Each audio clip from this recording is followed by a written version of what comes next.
Boa tarde a todos. Boa tarde a todos os deputados presentes, na pessoa do doutor Hércules. Quero agradecer o convite por estar aqui. Essa foi a caminhada, dia 2 de abril, Dia Mundial da Conscientização do Autismo. Ele foi criado pela ONU, pela Organização das Nações Unidas, em dezembro de 2007. O que é autismo? Autismo é uma síndrome comportamental que apresenta graus variados, do severo, do leve ao severo, e caracteriza-se por dificuldade de inclusão, atraso da linguagem, movimentos repetitivos, afetando também o cognitivo. Hoje, o que nos chama muita atenção são as estatísticas apresentadas. A cada 68 crianças, uma é autista. O índice tem aumentado anualmente 17% dos casos de autismo. Ou seja, é alarmante o crescimento que nós estamos tendo. Mas o Brasil ainda desconhece seus autistas. O país não tem pesquisa de prevalência para saber qual a taxa de incidência do distúrbio na população. Esses dados são do CDC, que é o Centro de Controle de Prevenção de Doenças nos Estados Unidos. Se nós continuarmos com esses índices, calcula-se que em 2035, a cada 2 nascidos, um seja autista. Bem, em relação à lei, nós temos várias. Temos a federal, que foi essa, que é a 12764/12. Nós temos, inclusive, 2 estaduais, uma de autoria do deputado Hércules, uma do deputado Bruno Lamas, que é a 10558/16, que é o Dia Estadual da Conscientização do Autismo, e a 9978/2013, que é a Semana Estadual. E, assim, realmente nós precisamos colocar tanto o dia como a semana na prática. Nós precisamos fazer com que as pessoas realmente vejam o movimento e vejam todo esse trabalho de conscientização. A base de tudo isso é a informação, e ela ainda falta muito. Na Lei 12764/12, por exemplo, que institui a Política Nacional de Proteção dos Direitos da Pessoa com Deficiência, que é o transtorno do espectro autista, foi uma vitória, claro, para nós pais, mas ela teve um veto equivocado, que diz que nossos filhos sejam tratados na rede de acolhimento psicossocial, destinada às pessoas com transtornos mentais ou dependentes químicos de álcool e drogas. Isso não cabe aos nossos filhos. Nossos filhos não possuem mentes alteradas. Nossos filhos, eles possuem, sim, um cérebro superestimulado, porque possuem visão e audição extremamente aguçadas. Um autista, por exemplo, ele ouve todos os sons do mesmo ambiente no mesmo volume. Daí a dificuldade de permanecerem muito tempo, por exemplo, numa sala de aula. Por ser um transtorno específico, defendemos a ideia da clínica escola, que nós já apresentamos aqui o projeto aqui no Estado, ano passado, em março de 2016, que foi a própria autora da Lei Federal, Berenice Piana, que veio apresentar esse projeto. Ele oferece, na verdade, essa clínica oferece um tratamento multidisciplinar, que ela une no mesmo espaço saúde, educação e assistência social. Hoje, falamos e ouvimos tanto em intersetorialidade, só que, na prática, nós ainda não vemos muito pouco acontecer. Fora um dado importantíssimo é que a clínica escola, ela atende a autistas adultos e, inclusive, ela encaminha esses autistas para o mercado de trabalho. Então, não atendem só as crianças, porque nossos filhos estão crescendo e estão ficando adultos. Aqui, nossa realidade hoje é uma fila de espera e uma demanda reprimida só na associação de mais de 400 crianças com suas famílias. Fechamos 2016 atendendo 100 crianças. Hoje estamos atendendo pouco menos de 50, mas todos os nossos atendimentos hoje estão sendo por voluntários. As verbas dos recursos ainda não saíram. Nós trabalhamos com os recursos do FIA, que é o Fundo da Infância e Adolescência. Esses recursos só atendem crianças até 17 anos e 11 meses. É como se nossos filhos fossem fazer 18 anos e simplesmente se despissem do laudo. Bom, antes, porém, de falar dos verdadeiros direitos das pessoas com um transtorno do espectro autista, acho que a gente deve compreender o que é políticas públicas. Políticas públicas é um conjunto de ações e decisões do governo voltado para a solução, ou não, de problemas da sociedade. Então, na verdade, nós temos que pactuar que é um dever do Estado. Em relação à saúde, vale ressaltar que qualquer pessoa, portador de deficiência ou não, tem direito a acesso à saúde, mas não é o que ocorre. Hoje, em nosso estado, de acordo com o número que passaram, nós temos menos de 10 neuropediatras atendendo todo o estado. Como que vamos fechar laudos? Como ter um tratamento para os que fazem uso de medicação? Nossos filhos estão à mercê da sorte. Fácil fechar laudo em bairros nobres, Praia do Canto, Mata da Praia, Praia da Costa. Queremos ver os laudos em bairros periféricos, Jardim Tropical, Terra Vermelha. Quantos e quantos nem mesmo possuem um laudo fechado?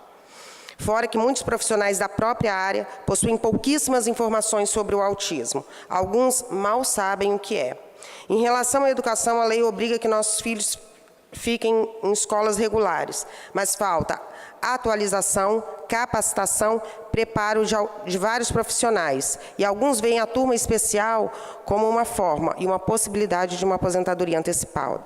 Falta o compreender da sociedade. As escolas estaduais, praticamente em sua maioria, não possuem professores especializados para acompanhar nossos filhos, e tampouco estagiários e cuidadores.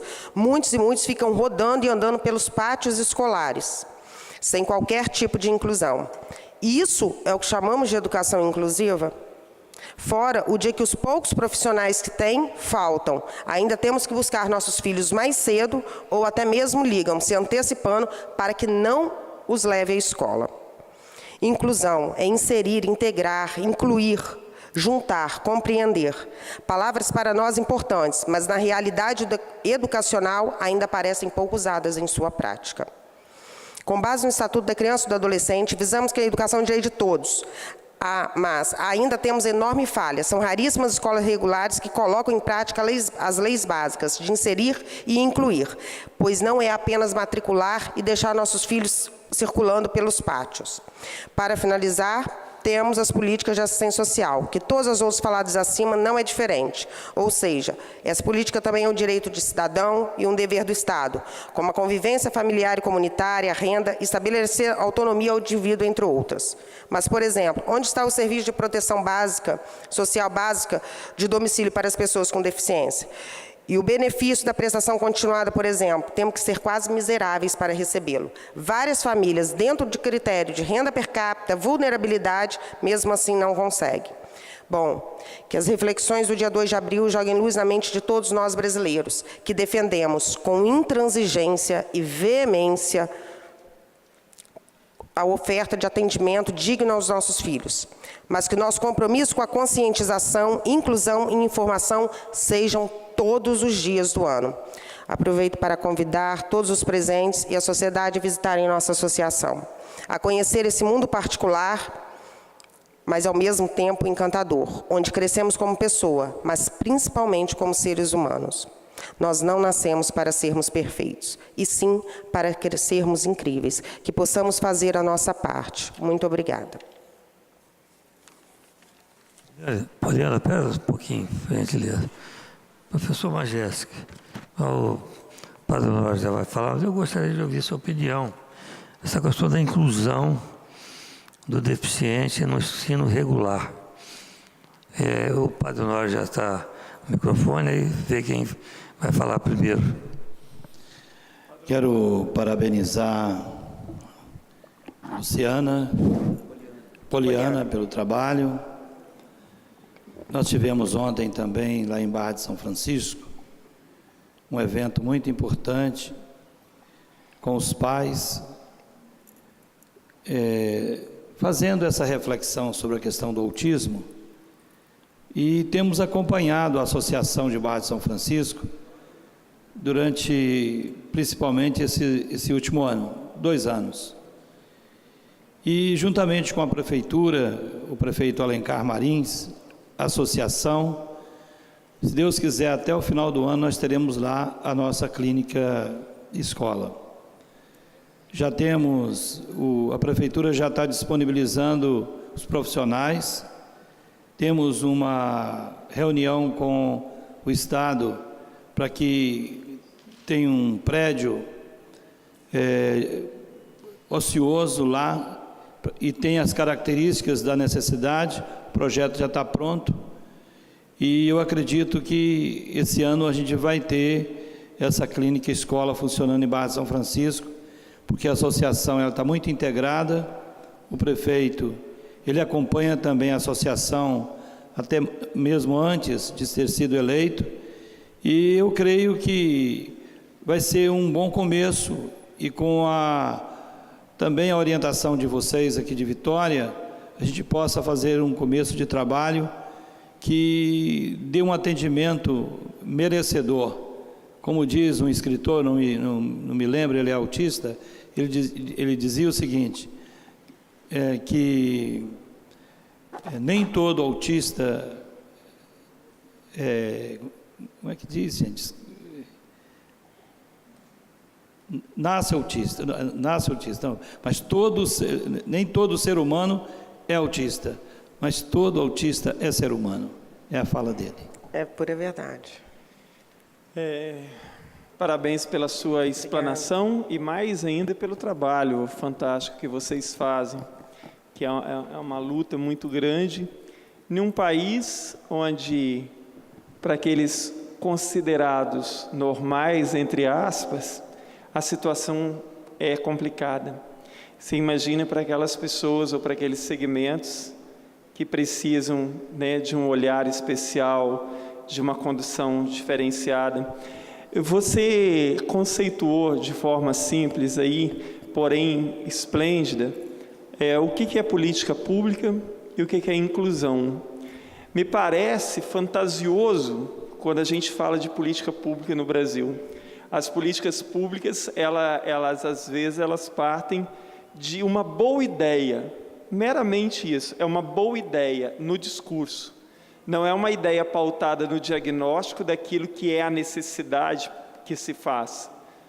E a inclusão, o Dr. Hércules fez a provocação a respeito da inclusão. A inclusão que existe hoje no Brasil, ela é uma mentira muito grande para pessoas com qualquer tipo de síndrome ou deficiência. Nós, ano passado, criamos aqui a Frente Parlamentar para Pessoas com Deficiência, e a gente está programando agora para fazer um evento aqui, como nós fizemos no ano passado também. Mas a inclusão nas escolas, doutor Hércules, não existe. Eu já visitei 187 escolas do Estado, não tem aquilo que ela disse, não tem profissionais especializados para nenhum tipo de síndrome. Assim, às vezes tem um profissional que atende a todos, assim, o deficiente auditivo, o deficiente visual, o deficiente intelectual, e que não atende, na verdade, quase nada. E essas crianças e esses adolescentes, eles vão para a escola, só isso, eles não são incluídos, porque inclusão, você disse perfeitamente aí o que é. Incluir não significa só socializar, que nem a socialização muitas vezes existe, né? E a gente tem denunciado isso, doutor Hércules, o tempo inteiro, e várias vezes cobramos isso da Secretaria de Educação, do governo. Como ela bem disse, não tem profissional especializado, muitas vezes falta, às vezes o profissional teoricamente especializado, o ano começa em fevereiro, ele só chega em abril, maio ou junho. Falta, às vezes, porque às vezes é um profissional que atende várias escolas. Ele vai pela manhã numa escola, à tarde outra, E muitas escolas têm o que chama-se ali de sala de recurso e não sei mais o que é lamentável. Então, assim, nós doutor Hércules, se a gente fosse falar em termos de inclusão de pessoas com deficiência, seja os autistas, ou com síndrome de Down, ou com qualquer outro tipo de síndrome ou de deficiência, nós aqui no Espírito Santo, e creio que no restante do Brasil não deve ser diferente, nós estamos na pré-história ainda. Nós não começamos a evoluir ainda, em nada nesse sentido. Então, assim, é lamentável aquilo que eu tenho dito sempre, né, a forma com que a política da educação tem se conduzido aqui no Estado, e mais lamentável também é a falta de assistência por parte do poder público a instituições como a AMAIS, como as Pestalozes, como as APAES, que são instituições fundamentais, porque acabam prestando um trabalho que o governo não tem, nem o município, nem o Estado, ninguém oferece de verdade. Então, por isso, deveriam ter um amparo muito maior do que tem.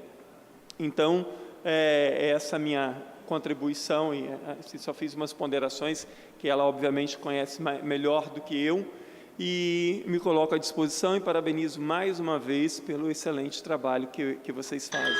Obrigada.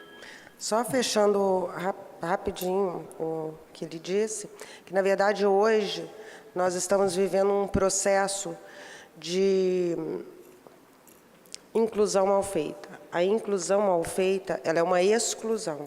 Isso que nossos filhos estão vivendo hoje. Muito bem, deputado Bruno Lamas.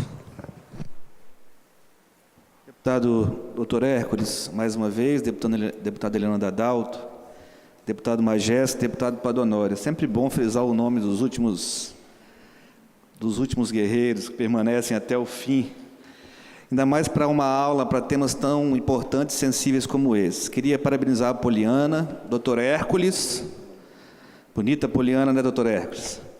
Com todo respeito.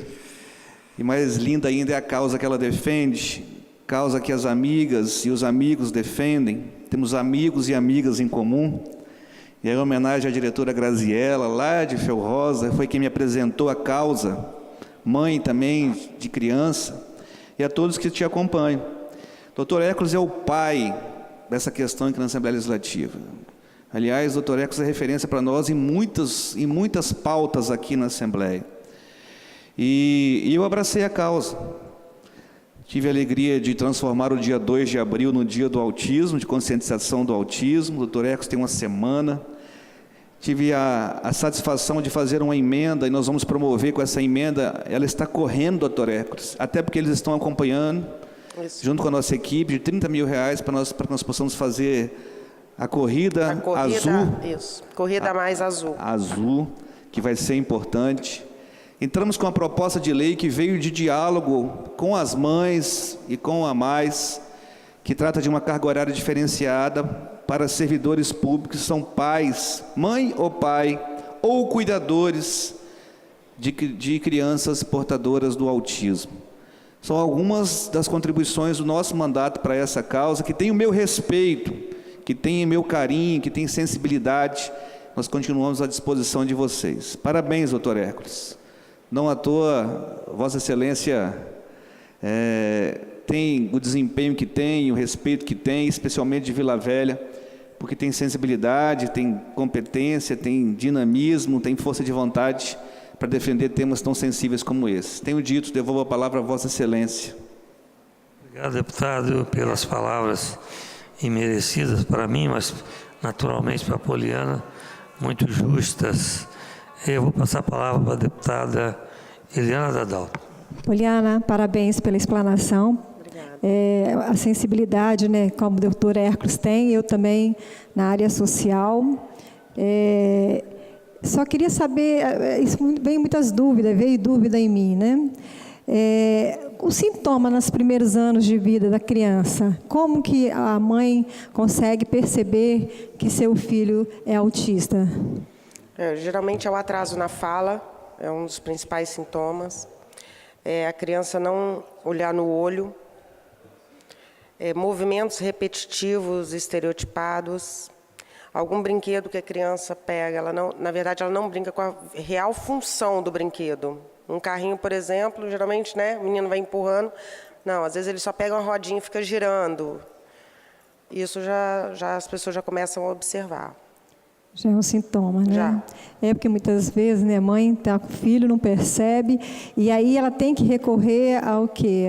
Qual profissional, no caso? Ao profissional, ao pediatra, que geralmente encaminha para um neuro ou para um psiquiatra infantil. Obrigada. É difícil fechar o diagnóstico antes de 3 anos. Geralmente se fecham a partir dos 3 anos. A partir dos 3, né? Isso que eu queria também tirar essa dúvida. Eu agradeço, parabéns. Obrigada. Parabéns também, doutor Hércules, que requereu, né, essa bela... Eu acho que é importante a gente estar ouvindo, né? Quer dizer, um aprendizado para todos nós, né? Muito obrigada. Poliana, é importante também avisar as pessoas que estão em casa que algum grau de autismo, a pessoa desenvolve habilidades fantásticas. É preciso que haja política pública para aquele grau de autismo. Correto? Correto. Na verdade, nós temos autistas, né, que chegam a fazer uma faculdade, que tem o QI avançado. E como temos os severos, que são que se autoagridem, que se mutilam. Então, é um espaço bem complexo.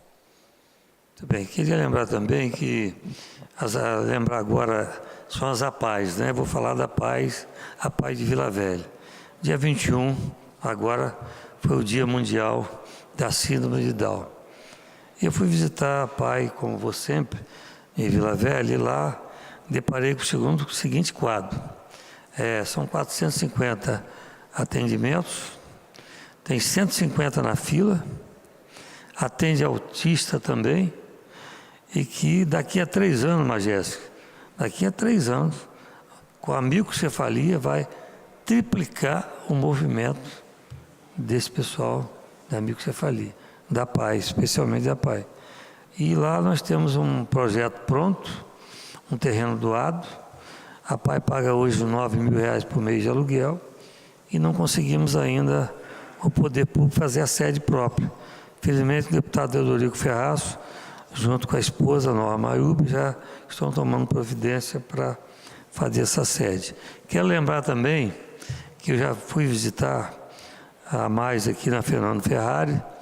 Qual o número lá? O telefone lá da Mais é o 3327-1836.